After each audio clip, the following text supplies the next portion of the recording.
Fantastic night in the UEFA Champions League for Arsenal. 3-0 win in Prague over Slavia Praha. No problem at all for Mikel Arteta and his boys. From the blast of the whistle, the Gunners showed their attacking intent. First was Bukayo Saka from the penalty. And then when they needed him the most, Arsenal's makeshift striker delivered, Mikel Merino, with a brace. No Gyökeres, no Gabriel, no Kai Havertz, no problem at all for Arsenal.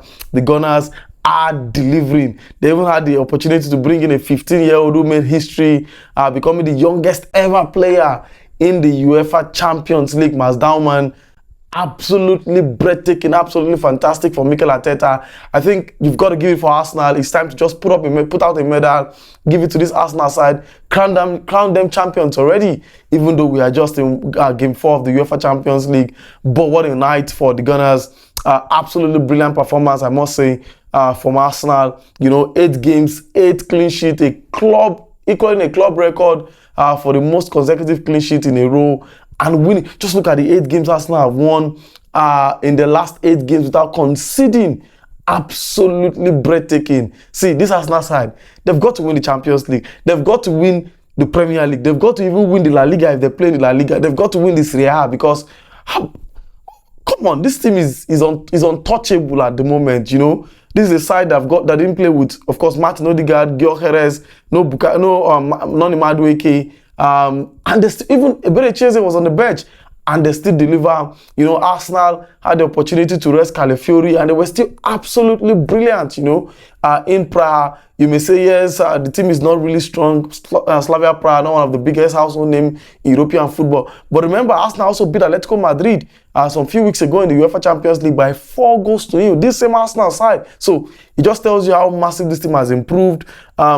Lost in the semi-final last season. They'll probably want to go one further, even 2 steps further, get to the final and, of course, go on to win the UEFA Champions League. Arsenal right now are looking like one of the favorites, in the UEFA Champions League, currently second in the group standings, of course, after games played on Tuesday night. The Gunners showing their intent. 11 goals scored in the UEFA Champions League this season for Arsenal. Not a single goal conceded. 4 games, 4 clean sheets. You've got to love David Raya. 50 clean sheet for Arsenal, since he made his debut for the club. It just tells you how massive Mikel Arteta has been able to galvanize these boys.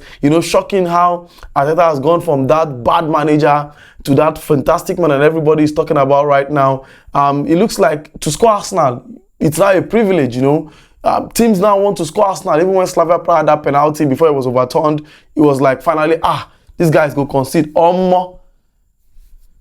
VR overturned the penalty and all of it. We continue, big game for Arsenal in the coming days. They've got a UEFA Champions League game after international break against Bayern Munich, the biggest test so far. But they've taken away Atletico Madrid, so let's not rule out an Arsenal side also beating Bayern Munich in that one. But I must say, great performance from the Gunners tonight. Everything Arsenal put out today was fantastic and Cappy, absolutely brilliant, winning all of his area duels tonight. So it just tells you the squad depth that Arsenal have got. There was no Zubimendi in this team, but Nogard was in the team. The rest, Calafiori, even Luis Kelly did not even start. That's to tell you how star-studded now this Arsenal side can be. Can Arsenal go on to win the UEFA Champions League, or could it be their season? Or this is the usual Arsenal, start well and then don't end well. It's a big season, no doubt, for the Gunners. I'm rooting for them. You just have to love Arsenal. No matter how much you want to banter this side, Arsenal have been one of the best teams in Europe this season. Can it be their season? Let's hear from you in the comment section.